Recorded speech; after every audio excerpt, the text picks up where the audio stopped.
बंद करो। ये क्या लगाया? किसने कहा? ये नहीं लगाना है। ठीक है सर,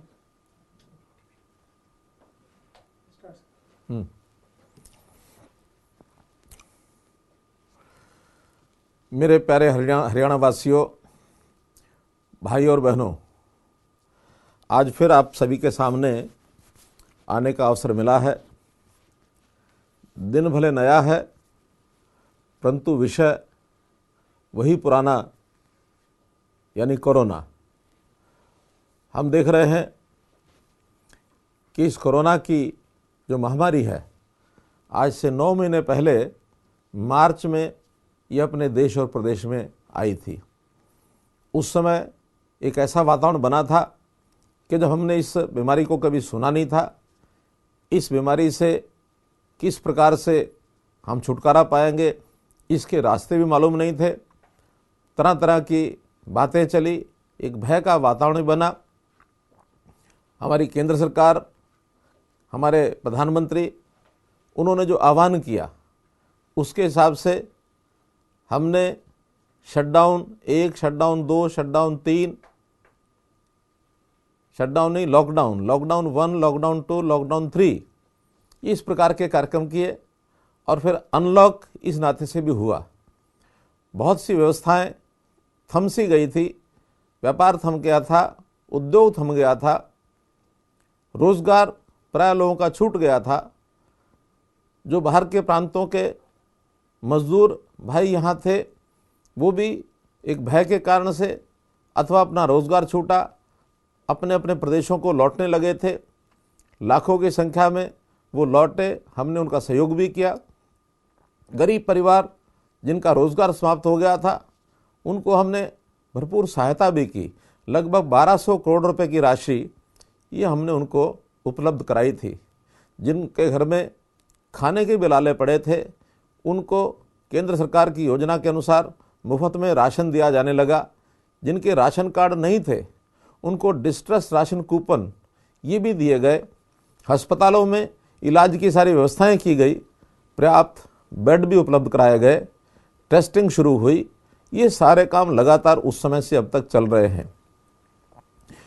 आशा करते थे कि जल्दी इसका जो प्रभाव है वो कम होगा, और एक समय ऐसा आया भी था हरियाणा में कि जितने लोग नए संक्रमित पॉजिटिव हो रहे थे, उससे ज़्यादा ठीक भी होने लगे थे। और ये ठीक होने की हमारी जो गति है वो 93% तक भी पहुंची थी। लेकिन एकाएक बीच में एक साइकिल फिर बढ़ने का आया था, फिर ठीक होने का भी आया।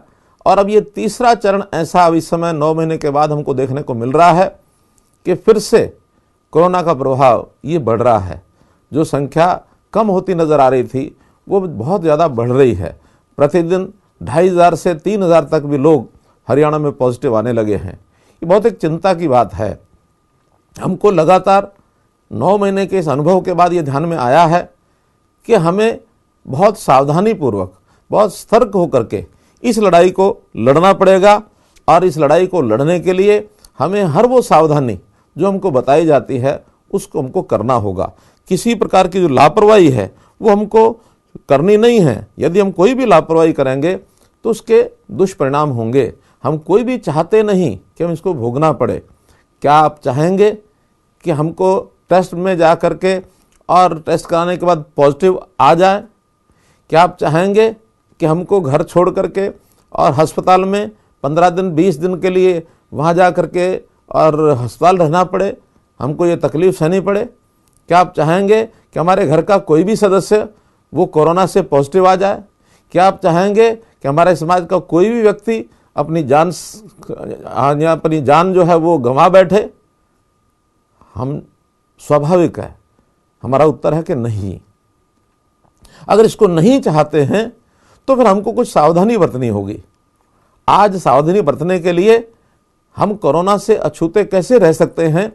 हमको मास्क के पहनने की आवश्यकता है।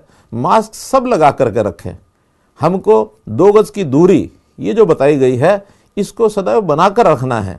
आखिर कोरोना जब हम मास्क लगा करके रखेंगे तो सामने वाला अगर पॉजिटिव है तो हम प्रभावित नहीं होंगे, और ये दुर्भाग्य से हम पॉजिटिव हैं तो मास्क पहनने से कोई दूसरा पॉजिटिव ना आ सके, ये परस्पर एक दूसरे की सावधानी हमको बरतनी होगी।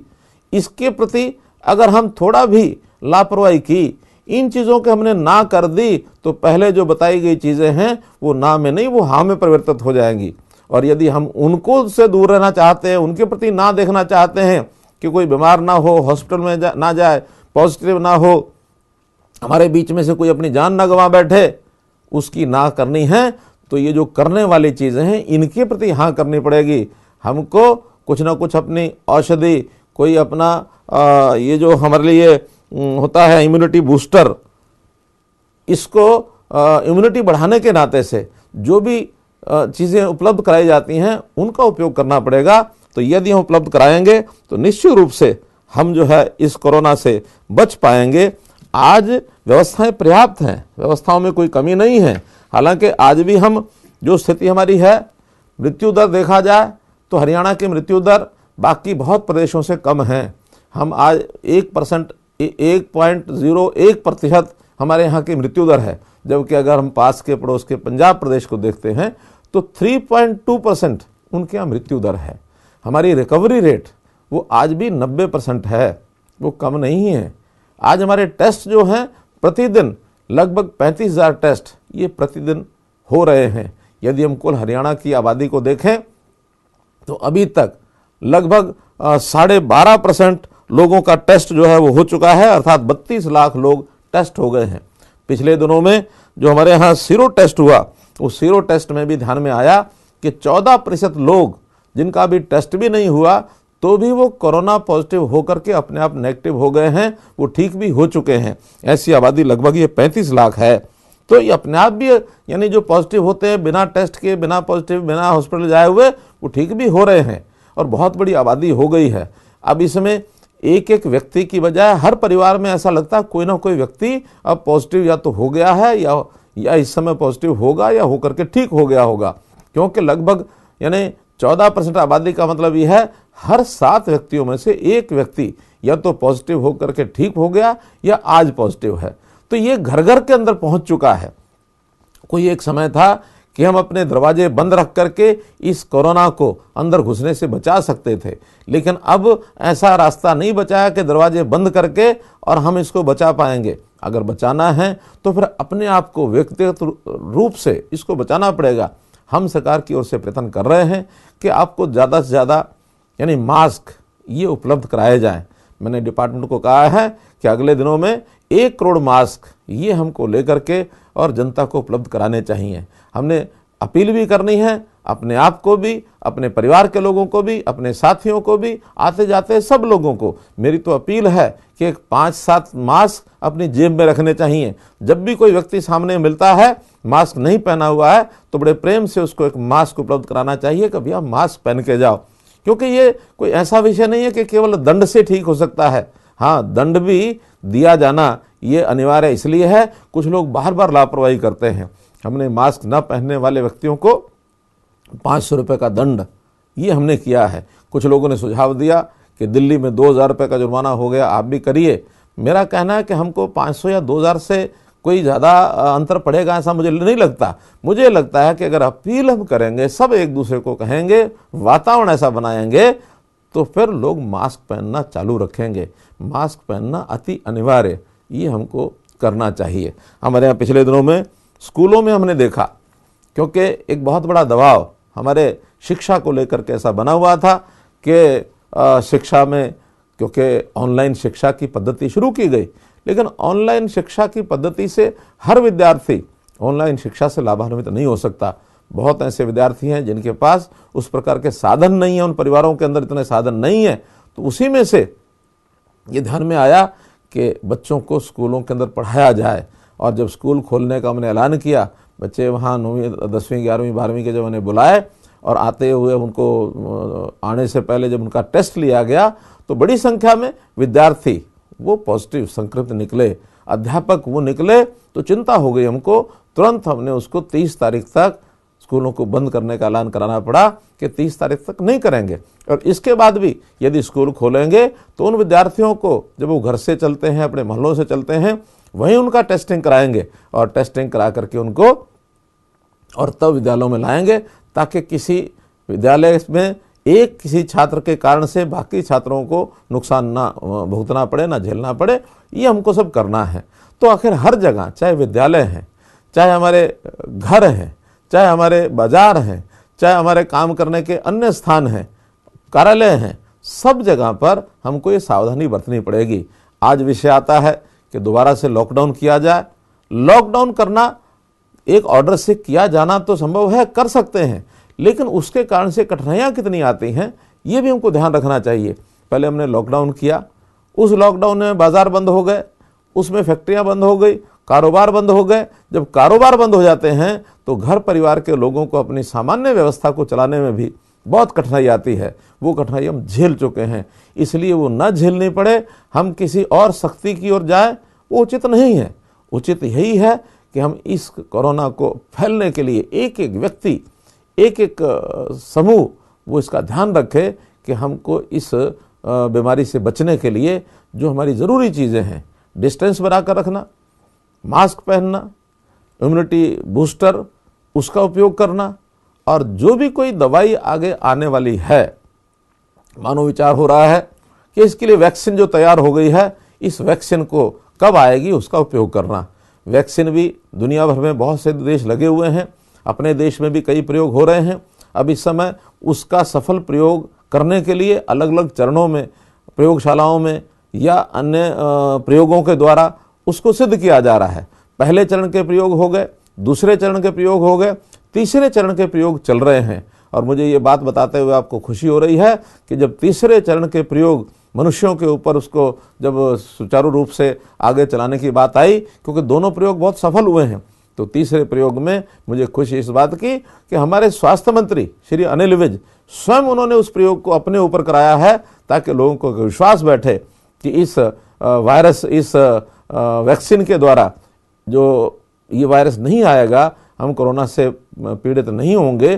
तो ये प्रयोग अब लगातार चल रहा है। कुछ महीनों के बाद ये भी संभव है कि जो वैक्सीन है वो बड़ी मात्रा में उपलब्ध हो और सब लोगों को उस वैक्सीन का टीका लगे, ताकि ये कोरोना की इस बीमारी को, क्योंकि ये छूत की बीमारी है, महामारी है, दुनिया में फैली हुई है, इसको रोकने के लिए इस वैक्सीन का उपयोग भी हो सकता है। लेकिन जब तक दवाई नहीं तब तक ढिलाई नहीं।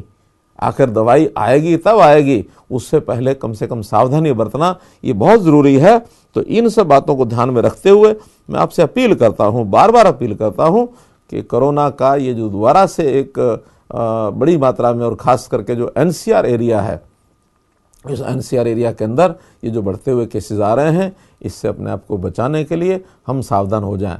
इलाज तो सरकार करा सकती है, सरकारी अस्पताल हैं, आज लगभग लेबोरेटरीज भी 46 हमारी जो लेबोरेटरीज हैं जिनके अंदर टेस्ट हो रहे हैं वो बनी हैं, और हमारे पास बेड्स की कोई संख्या नहीं है, 28 लैब हैं, हमारे पास 46,000 बेड्स हैं जो केयर सेंटर्स हैं उनके अंदर। और आज एक आह्वान और हमने किया था, वो था प्लाज्मा डोनेट करने का। हरियाणा में 5 प्लाज्मा बैंक बने हैं और उन 5 प्लाज्मा बैंक के अंदर इस समय तक 3,729 लोगों ने प्लाज्मा डोनेट किया है और 2,522 लोगों को वो प्लाज्मा चढ़ा करके उन मरीजों को ठीक भी किया जा चुका है। तो ये एक बहुत बड़ा आह्वान है। हम हर दृष्टि से, चाहे वो प्लाज्मा की बात हो, चाहे वैक्सीन की बात हो, चाहे इम्यूनिटी बूस्टर की बात हो, चाहे मास्क की बात हो, चाहे डिस्टेंस की बात हो, इन सब बातों का हम ध्यान रखें। ये अपील आज मैं आपसे इसलिए कर रहा हूँ कि आने वाला समय थोड़ा कठिनाई का है। मैं फिर ये कहूँगा कि डरने की आवश्यकता नहीं, सावधानी बरतनी है, और अगर सावधानी बरतेंगे तो हम अपने उद्देश्य में सफल होंगे। एक विषय आपके सामने ये रखना है, जनता के सामने कई प्रकार के विषय जब अपील के नाते आते हैं, तो दूसरा जो अपील का मेरा विषय है वो है आजकल हमारे जो किसानों में तरह तरह के जो विषय चल रहे हैं, उसके ऊपर भी मुझे आपसे एक बात रखनी है कि जो किसानों को बरकलाया जा रहा है, बहकाया जा रहा है, इससे हमारे किसान भाइयों को बहुत ही सावधान रहने की आवश्यकता है। अभी जैसे केंद्र सरकार ने किसान की आय डबल कैसे हो, इसके लिए बहुत से प्रावधान किए हैं। आत्मनिर्भर भारत में भी कृषि को आगे बढ़ाने के लिए, किसानों के कल्याण के लिए बहुत सी योजनाएं बनाई हैं, और साथ ही जो 3 कृषि बिल जो कानून बने हैं उनका भी हेतु यही है कि हम एक खुली मार्केटिंग व्यवस्था किसानों को दें, किसानों को हर प्रकार की सुविधाएं उपलब्ध कराएं। लेकिन हमारे विपक्षी लोगों ने, कुछ किसान संगठनों ने इस प्रकार का भ्रम फैलाया है कि इसके 3 बिलों के आने के बाद हमारी मंडियां वो समाप्त हो जाएंगी, हमारा MSP वो समाप्त हो जाएगा। मैं आपको विश्वास दिलाता हूं, क्योंकि अभी हरियाणा में हमने पिछले 1.5 महीने से जो प्रोक्योरमेंट किया है, चाहे वो धान का किया है, चाहे वो बाजरे का किया है, चाहे मूंग का किया है, मूंगफली का किया है, और ये जो सारा कपास की हमारी प्रोक्योरमेंट चली है, तो ऐसी सारी जो प्रोक्योरमेंट हो रही है वो सब मंडियों के माध्यम से हो रही है, सभी MSP के ऊपर हो रही है। कभी भी ये मंडियां ना समाप्त होने वाली हैं, बल्कि मैं कहूँगा कि और बढ़ाई जाएंगी। MSP समाप्त होने वाला नहीं है। तीनों कानूनों के कारण से तो अगर कहीं किसान को एक और अवसर मिल रहा है कि MSP के से ज़्यादा रेट अगर कहीं बाहर खुली मंडी में, प्राइवेट मंडी में उसको मिलता है, तो वो जाकर के अपने अनाज को बेच सकता है। इससे पहले वो खुले में अपना अनाज बेच भी नहीं सकता था। तो हम लोगों ने अपने यहाँ हरियाणा में केंद्र सरकार की योजना से तो धान इस बार प्रोक्योर किया है, आगे रबी में गेहूं प्रोक्योर करेंगे। लेकिन इसके अलावा भी जो ऐसी चीज़ें केंद्र न भी करे, हम उसको प्रोक्योरमेंट कर रहे हैं, चाहे वो बाजरा है, मक्का है, मूंगफली है, सूरजमुखी है, और इसके अलावा सरसों है। ये सब चीज़ें हम यहाँ प्रोक्योर कर रहे हैं। और मुझे इस बात का दुख है कि इन चीज़ों की प्रोक्योरमेंट आसपास के प्रदेश नहीं कर रहे हैं, ना वो पंजाब कर रहा है, ना वो राजस्थान कर रहा है। और दुखद एक विषय ये है कि राजस्थान में बाजरा न खरीदने के कारण से वहाँ 1300-1400 रुपये का रेट है।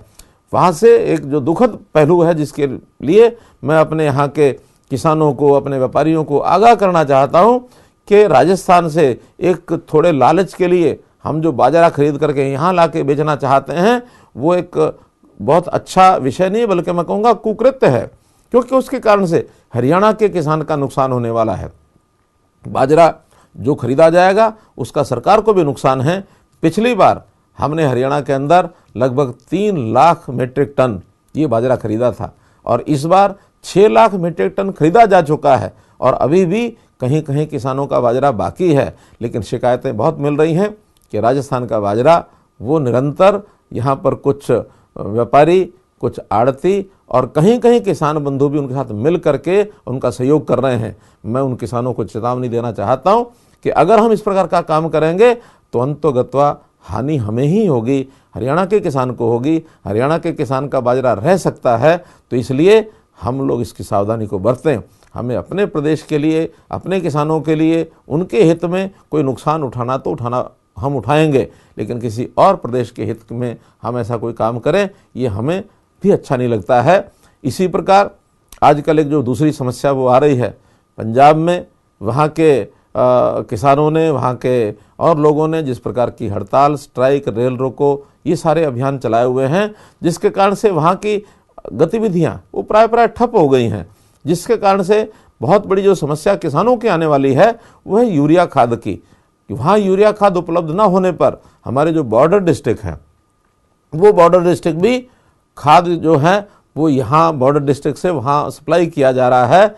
जो छोटे तुच्छ एक हमारे किसी लाभ के लिए हम इस काम को करते हैं, तो इस काम को भी किसान ज़रा सावधान हो जाए। उनको अपील करता हूँ कि अपने यहाँ का यूरिया पंजाब की तरफ न जाने दें, कहीं ऐसा ना हो कि हमको कठिनाई आ जाए, क्योंकि यूरिया एक सीमित मात्रा में ही मिलता है, जितनी प्रदेश की आवश्यकता होती है उतना मिलता है। यदि हमारे यहाँ का खाद दूसरे प्रदेश में जाता है तो इसका आखिरकार जो हानि होने वाली है, उसकी कठिनाई होने वाली है, वो अपने प्रदेश के लोगों को होने वाली है। इसलिए पंजाब के बॉर्डर के साथ लगते हुए सब किसान भाई, व्यापारी भाई, इन सब को मेरा आह्वान है कि इस विषय को भी थोड़ा सा सावधानी पूर्वक बचा करके रखें।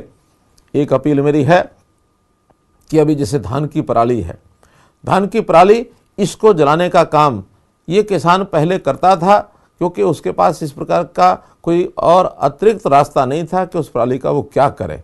लेकिन आज पराली का उपयोग होने लग गया है। पराली जो है गत्ते की फैक्ट्री में, अन्य बहुत से व्यवसायों में वो खरीदी जाने लगी है, ईंधन के रूप में उसका काम आता है। बासमती की पराली है वो चारे के लिए भी काम आती है। तो इसलिए इस पराली को जलाने के बजाय उसको बेलर से इकट्ठे करके उसकी बिक्री करना, लगभग 1500 रुपया पर मीट्रिक टन ये पराली आज भी बहुत आराम से बिक रही है। तो इसलिए ये जो पराली बिकने का काम है, इसको अगर 1500 मीट्रिक टन है और 1 एकड़ में यदि 2 मीट्रिक टन भी पराली होती है तो 3000 रुपये की अतिरिक्त आय ये हमको हो सकती है।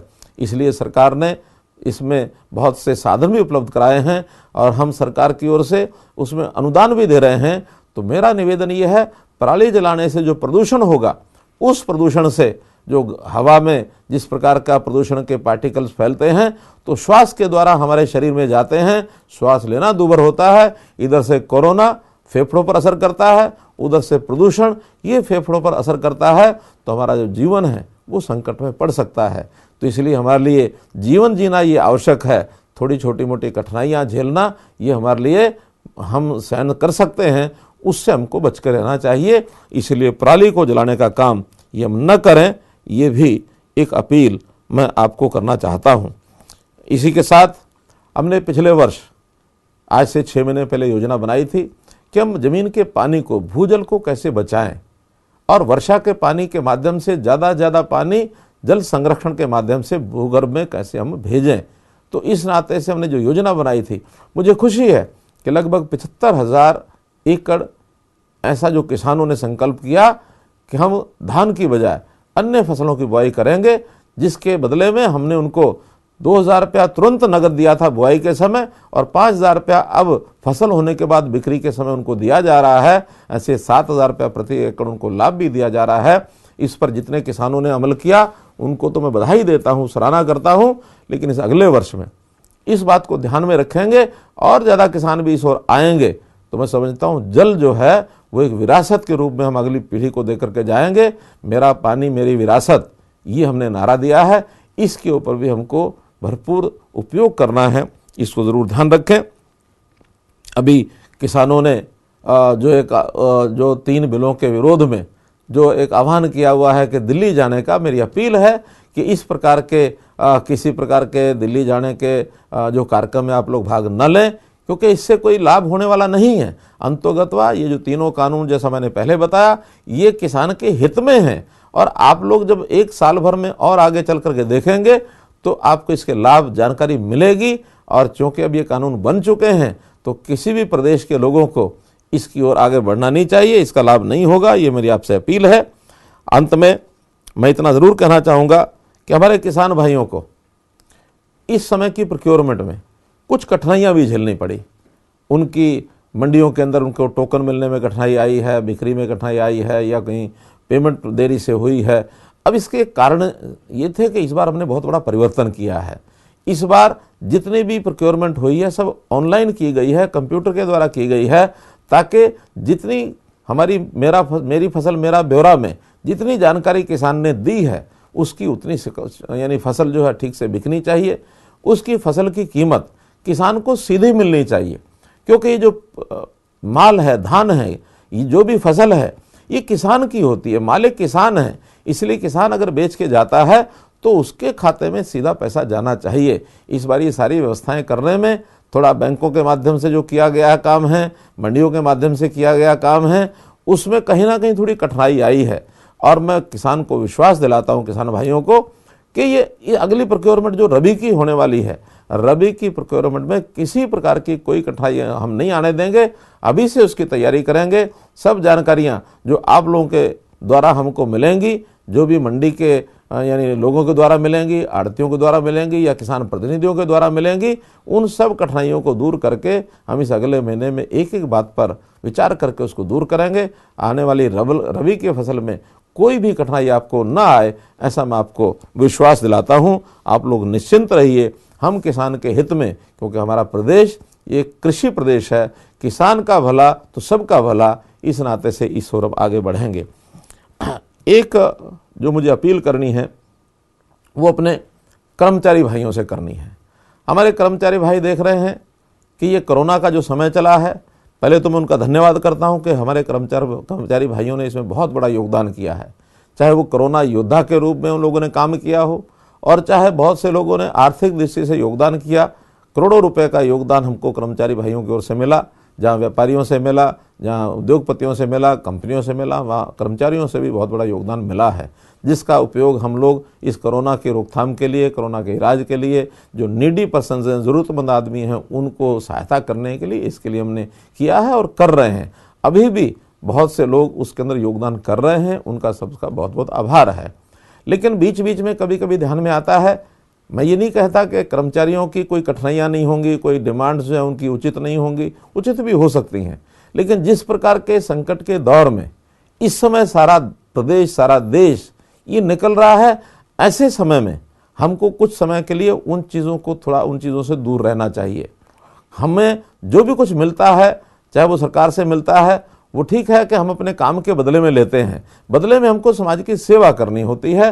तो समाज की सेवा करना इस समय हमारा परम कर्तव्य है। आज कोई कठिनाई हमको है भी सही, तो उस कठिनाई को इस नाते से भी हम देख सकते हैं कि हमारे से बहुत लोग ऐसे भी हैं जिनके घर में एक भी व्यक्ति सरकारी नौकरी नहीं करता, एक भी व्यक्ति उस प्रकार का कमाने वाला नहीं है जितनी कमाई हमारी होती है, जितने सैलरी हमको मिलती है। तो इस नाते से अपने से नीचे, अपने से कम वालों को देख करके हमको आगे बढ़ लेना चाहिए। हम उन गरीबों के लिए सबसे पहले सोचें जिसके परिवार के अंदर भी 2 समय का भोजन नहीं बनता, जिसके सिर के ऊपर छत नहीं है। इसलिए हम सब कर्मचारियों की सब मांगे, सबको ठीक करेंगे। इस संकट के दौर में से बाहर अपने को निकलना चाहिए। ये वर्ष सरकारों के लिए भी अच्छा नहीं है। अगर मैं हरियाणा की बात करूं तो इस वर्ष में हमको लगता है कि हमारा जितना भी रेवेन्यू है उसमें लगभग 10,000 से 12,000 करोड़ रुपए उस रेवेन्यू की, उस प्राप्ति की कमी रहेगी। तो इस कमी के कारण से कहीं भी कोई नई मांग ये मानना उचित नहीं है। इसलिए कर्मचारियों के सब वर्गों से मैं निवेदन करता हूं कि ये जो वर्ष है ये ना आंदोलनों का है, ना धरनों का है, ना प्रदर्शन का है, ना मांगे मनवाने का है। इसलिए आप लोग धैर्य रखें, आप लोग समाज के हित में काम करने के लिए आगे आएँ। निश्चित रूप से इस समाज का भला होगा, हमारा सबका भला होगा, हमको सबको भविष्य एक हमारा उज्जवल होगा। एक ब्राइट हरियाणा, एक नया हरियाणा बनाने के लिए हम बहुत सी योजनाएं बना रहे हैं। नए नए तरीके, नए नए विषय, नई नई कठिनाइयों को दूर करने के लिए जो IT के माध्यम से बहुत सी चीज़ें ऐसे ला रहे हैं। धीरे धीरे ये जानकारी आपको मिलेंगी। आने वाला जो हमारा 25 दिसंबर है, जिसको हम सुशासन दिवस कहते हैं, उस दिन भी कई योजनाएं, कई घोषणाएं करेंगे जो आपके सामने आएंगी। तो अंत में मैं सभी अपने हरियाणा समाज के बंधुओं से, भाइयों बहनों से ये अपील करूंगा कि पहला विषय कोरोना से बचने के लिए जो अपील की है उस पर ध्यान दें। और इसी प्रकार से किसान भाइयों से कहा है कि वो इस समय धैर्य रखें।